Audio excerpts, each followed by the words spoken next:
And now I guess I'm back on the 8. Alright, here we go. The V-Strom 1050 DE. Got spoke rims on there. Little off-road windshield. I thought I was on the other one there, but I don't know. I thought I'd probably get a little more off-road one here if I was gonna.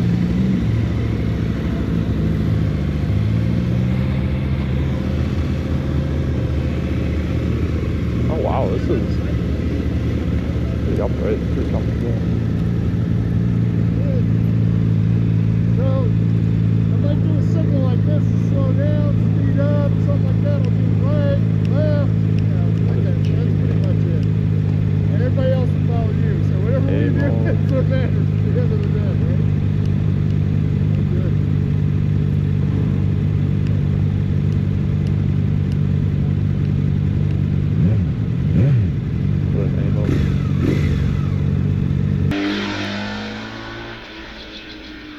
Make sure you like, comment, and subscribe today. This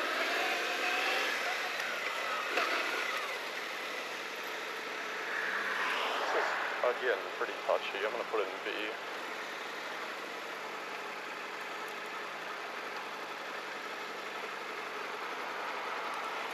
This does not like to drive slow. Very luggy.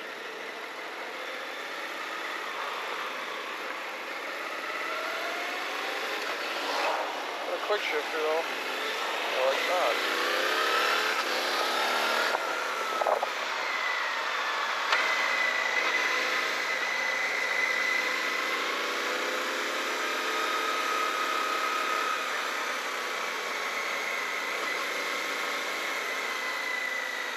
I don't know, it's pretty smooth so far. Let's see how she.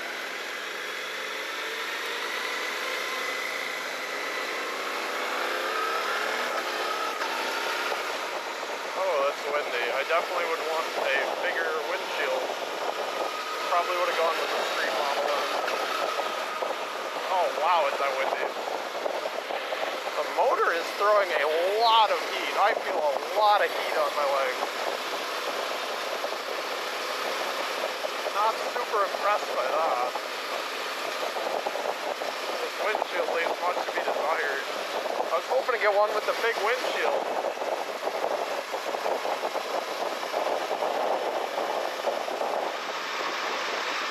This one has taller suspension, it's got spoke wheels, more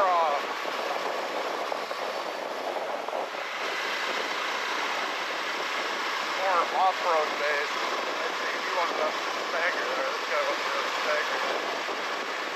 Said it's more off-road focus, so I don't know. I figured if I'm going to get an adventure bike like this, I'd probably get the off-road one with taller suspension and ride better, get better. See how it handles bumps. That's pretty good. Pretty good suspension.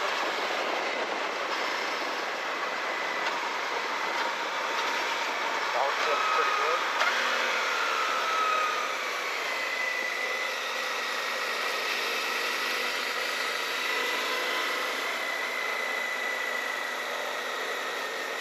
I don't know, it's a nice bike. I'm not really impressed with the power or with the wind protection or with that heat coming off the engine.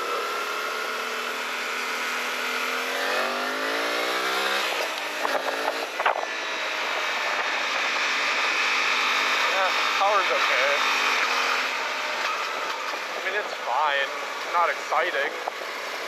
That's what I was worried. These bikes are like 100 horsepower. It's like, it's fine, but it's, I don't know. It just doesn't feel fast. Maybe that's me just coming off a Hayabusa, but also if my voice switches here, I'm putting my shield down now because the wind's so kind of annoying. I mean, it's comfortable, the suspension rides well, the bike is very upright. It's not exciting though, you know? It's pretty comfortable. I don't know, I guess I'm happy I chose this one because You can always put a taller windshield on here, but the suspension would be a pain in the butt under it, so I mean, I would want the taller suspension.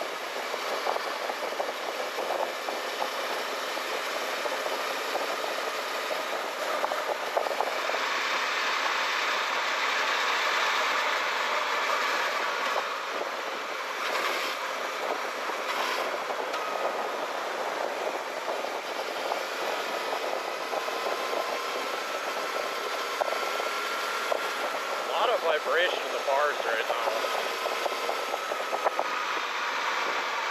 Okay, we're slowing down.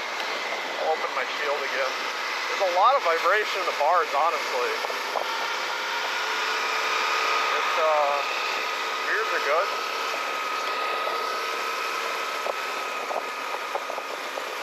I mean, I think these look kind of cool. They got that retro styling with that square headlight in front.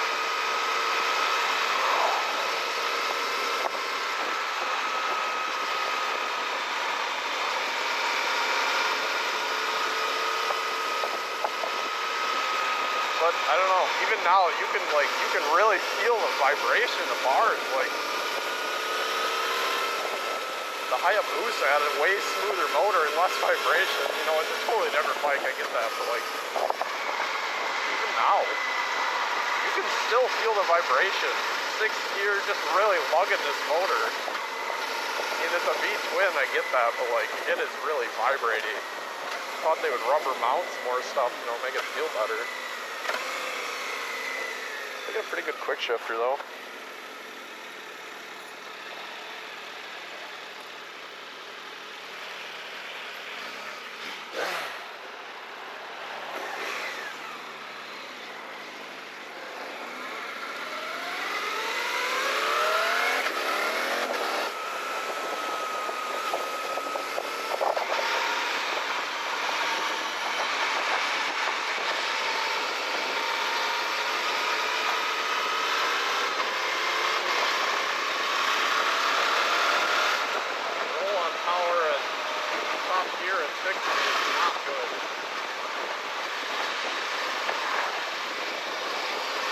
I don't know, I feel like there's a lot better options than this one. Especially coming from the GS isn't even comparable to this. This motor just kind of sucks.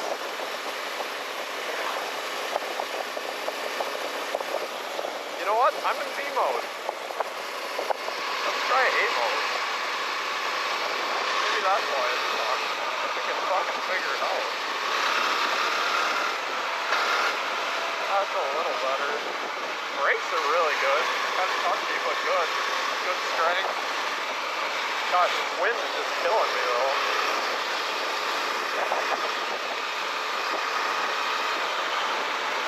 I'm gonna put my shield back down. We'll talk maybe when we get to town.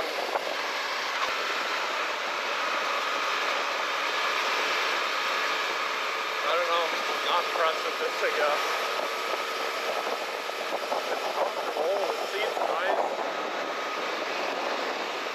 Nice and comfortable, the bars are nice and high. This motor is a massive disappointment to me.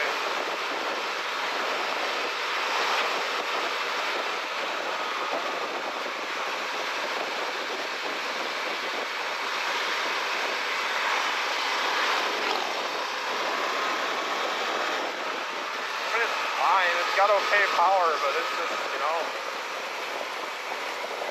town here, we can do some more talking. It's probably even pretty windy. This bike seems really windy. I don't know what's good. I mean, even at 40, like it is just windy as hell.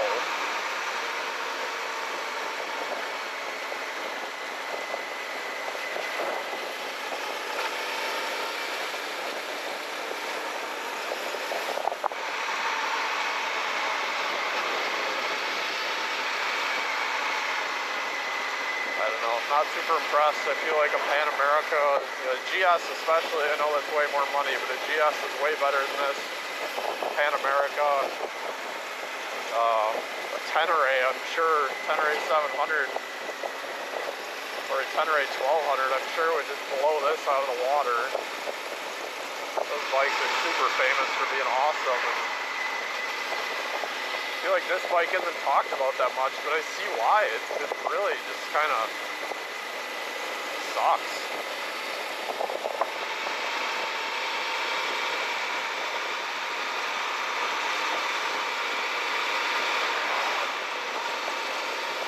Maybe the street one's different, but I don't imagine. I mean, this is just really,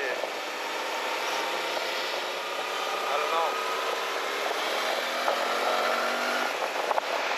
That's some good power there.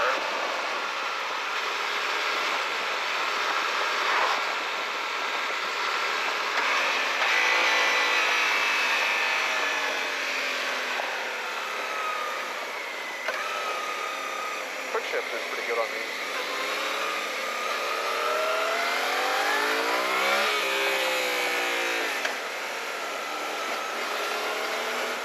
I don't know, it seems like a lot of the people, they are, seems like a lot of the people are saying that they're not super impressed with these. It's kind of got to be somewhat disheartening for Suzuki. I mean, they don't seem to innovate too much. The new 8S and 8R seem to be kind of, you know,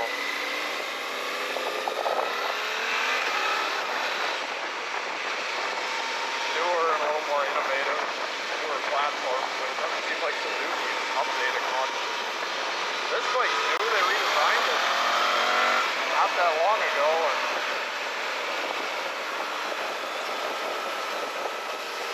I don't know, it's just, my hands are like buzzing and vibrating right now.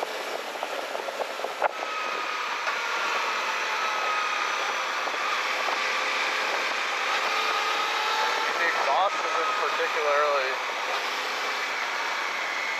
entertaining. It's fine. I mean, I imagine this is kind of what a Pan America sounds like. Of course, we got Joe Blow here screwing up the ride. Feeling more heat from that engine. This thing really throws heat to the sides.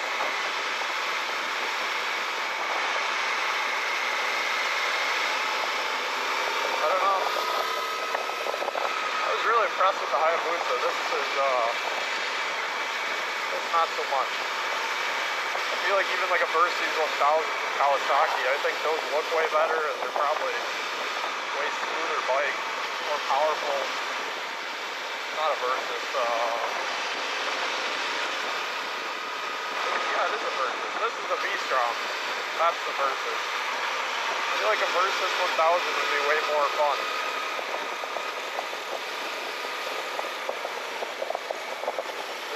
This bike doesn't do it for me. The GS is way smoother. GS is way faster. Doesn't throw heat as bad. It's got a way better exhaust note, way more character. Something just went in my mouth.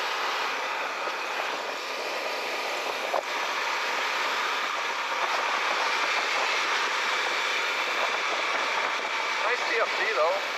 Got trip meter, gas mileage. Oh, that's another thing I want to talk about. There is no cruise control on this motorcycle. That is embarrassing. Like, pretty sure this bike's throttled by wire. So why wouldn't you put it on there? Like, if this is their adventure touring motorcycle, give people cruise control. Might be a little biased because I'm not into Suzuki's like at all, but this just isn't for me. I love these platforms. I love these adventure touring motorcycles, but this one's not it. This bike's like just almost there, you know. It needs more vibration dampening. It needs more power.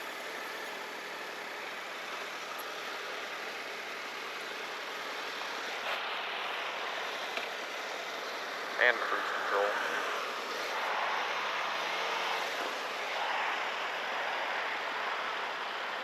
Pretty high up though. Now we can probably romp on it.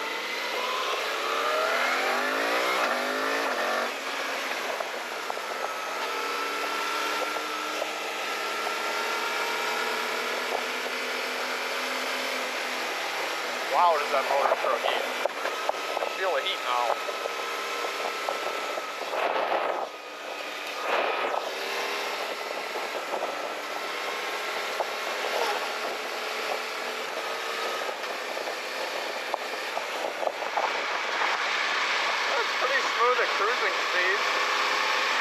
don't feel it in the handlebars though. There's still vibration there. I don't know, I'm glad I tried it, but I'm also more glad that I have a GS. So that's my review on that. Hopefully we can get another test ride in here. Try something else.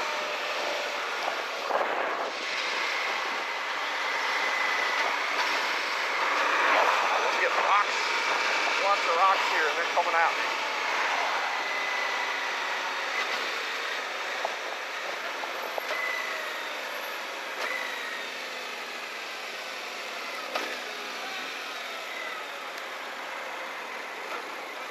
Gosh, twitchy ass throttle.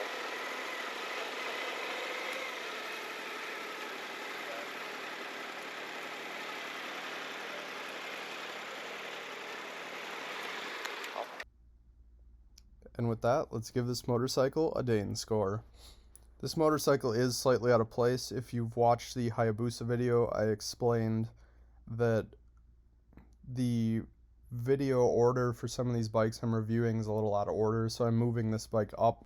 I don't want to spoil any of the other scores that I've given the other bikes, and I'm not sure when these videos are going to come out, so bike is moved up in the list for now, and in future videos you'll see the whole list where this bike placed with the rest. The 2024 Suzuki V-Strom 1050DE earns a 6 in the styling department.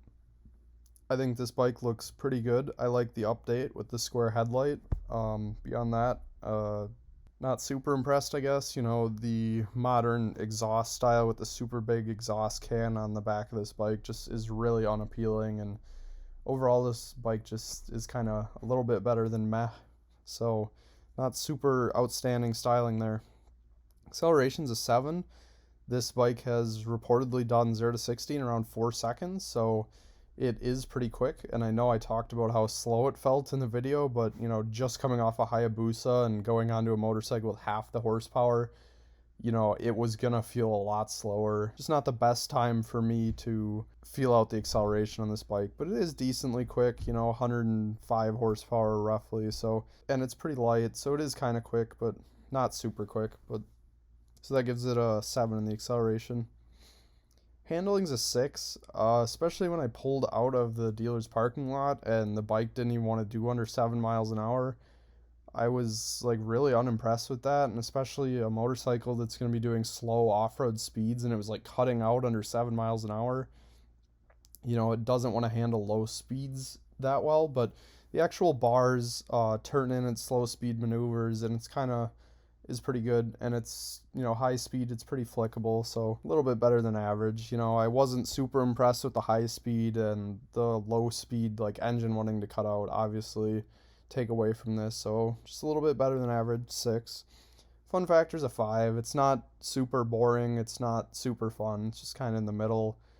You know, it's just a very average motorcycle. Cool factor's a 2. There's a lot of adventure touring bikes out there that are way more well known, you know, the GS or one of the Teneres, the 700 or the 1200.